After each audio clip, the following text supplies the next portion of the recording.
Hi guys. I know it has been quite some time since we did a video, but I'm very happy to do this video again today so that we can catch up. So the last time I did a video about my Suzuki Alto, I know most of you are saying that Suzuki Altos are not good cars, they are not cost effective.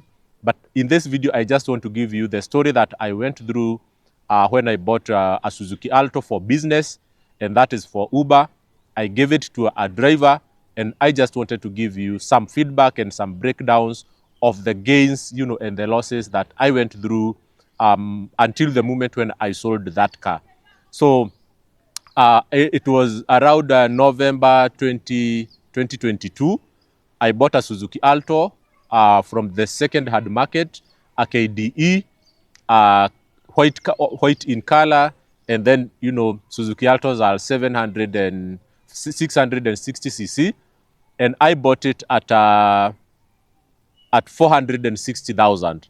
So I bought it cash because I got someone who was selling it through Gigi, and it was kind of an emergency sales. So I took the advantage. The person who was selling did not want, any discussions allowed, around later payments. They wanted cash on delivery. So I bought it at 460,000, and then I gave it to a driver for a period of between November 2022 until May 2024. So the whole of 2023, that Suzuki Alto was doing the job, and then half of 2024 the car was doing the job, and 2 months of 2022 that car was doing the job. So in total, it did go on the road for a period of 1 year, 8 months. 1 year, 8 months. And that car, to be honest, it had its own challenges because having bought it from the second-hand market, definitely there are some things that I had to replace, but I would say they were not major.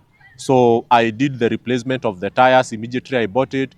I replaced the battery, but those are, costs that would not exceed 20,000 Kenya shillings. So for me, it was a fair price because in any case, even the cars that you buy from the yard, they are not guaranteed that you will not need to change some of these stuffs. So I did change, and that car served me perfectly for 1 year, 6 months.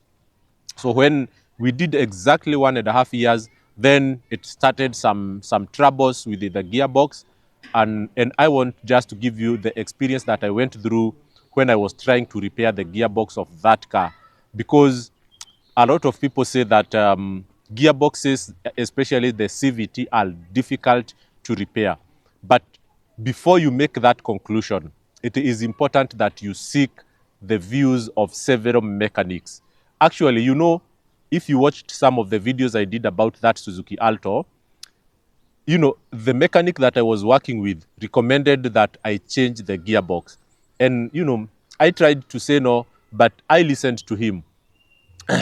I went and bought another gearbox at around 30,000 Kenya shillings. I was very lucky because, most of the sellers of the second-hand gearboxes, they were selling it at around 60, 70,000. So I got a good one from a Muhindi, straight from Japan, imported as complete knockdown. So I changed it, and it served me for an extra 2 good months. And then the same problem came back. Okay, so the new gearbox developed the same issue that the previous gearbox had. And then I went back to the same mechanic. I asked him, how comes that 2 months down the line, the same problem that the other gearbox had developed is coming back to this car? Then, he did not have a good excuse, and he started saying that these small cars, they always develop issues. When you buy a gearbox, it could, be compatible 100%. To some extent, you might face some issues. So I was completely confused. And, I was very frustrated because during those last few moments with that car, I had spent 88,000. Okay, so I bought the gearbox. I had tried to change some components, but from the recommendation of that mechanics, so it ended up consuming close to 90,000. So I was tired. I said, I am not willing to spend any more money on that car. So what I did is I put it on Gigi, all the, the online platforms, including Facebook Marketplace. I advertised it for sales. And then I don't know whether I was lucky or unlucky. Some guys hit my inbox. We started conversations, and I was able to sell it at 450,000. So, in my view, it was a big win because I had bought it, 18 months ago at 460,000. And from what I have sold, I sold it only 10,000 less. But my preference was not to sell that car.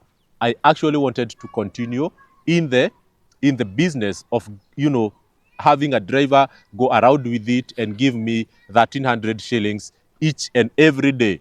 So, the guy who came to buy, I thought he was naive, and actually he was a bit naive because we did a road test. We went all the way to Thika Road. We drove a slightly uphill, but that car was losing power if you drive it for a longer distance. So if you do more than 6 kilometers, then it would start to lose power and then continues like that until you switch it off and then you ignite it again. That's when it would return the power.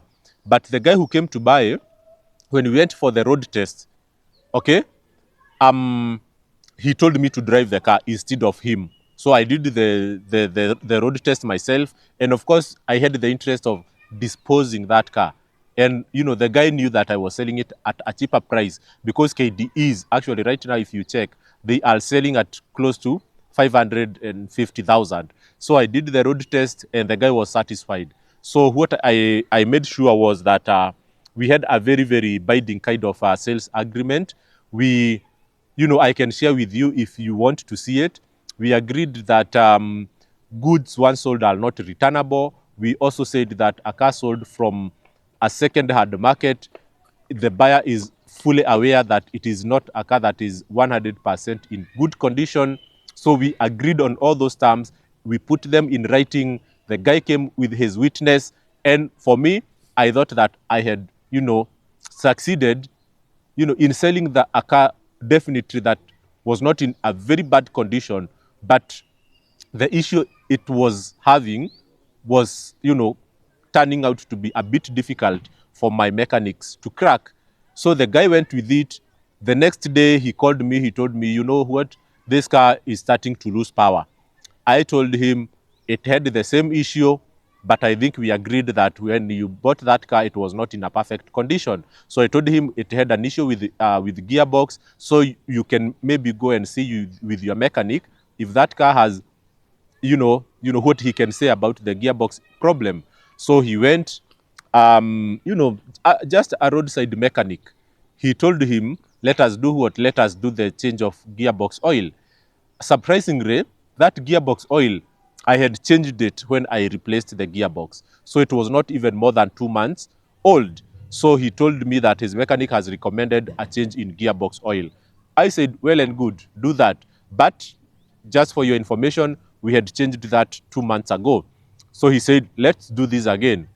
So his mechanic changed the gearbox oil, and you know what he did that my mechanic never advised?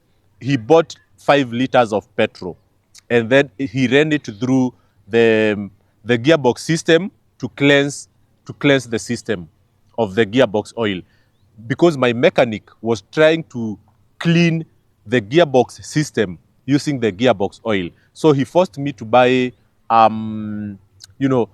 one container of gearbox oil. I think it's called CVT something, that was being sold at 5,000 Kenya shillings. He poured it through the gearbox system and he poured it on the ground. And he said that was for cleansing. And then we bought another 2 jerry cans, we put them in. And then he said, now that one is well cleaned. This guy that I sold to, he went to a mechanic who bought five jerry cans of petrol. No, not 5 liters of petrol. And then poured it through the gearbox system where you put the gearbox oil and let it drain through the sump.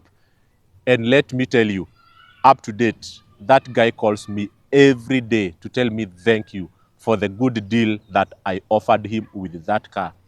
and you don't know how much pain I feel in my heart, because I didn't really want to sell that car.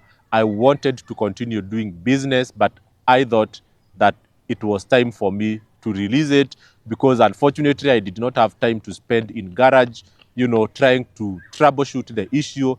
And my mechanics, honestly, who are very popular online, people, that people travel long distances to come and see for issues, did not have an idea of how to solve that. So my bottom line is that if your car has a problem, don't trust the mechanics with big names. Don't ignore the roadside mechanics. Go and just have a chat with them. Ask them, what can I do to improve the condition of this car? What do you think is the problem? If he gives you a suggestion of something you have not done before, try to follow that. As long as it is not a major, overhaul of anything, try to follow that instruction. It could be a life-saving opportunity for your car. So that is what happened. That guy is happily car owner. He has already put it in the taxi business. He's driving it himself, and it is now 3 months down the line. No, actually 2 months down the line, and the guy is enjoying every moment with that car. So the bottom line is this one: mechanics can really confuse people. Even the gearbox that I removed, the first one, I am 100% sure it did not have an issue.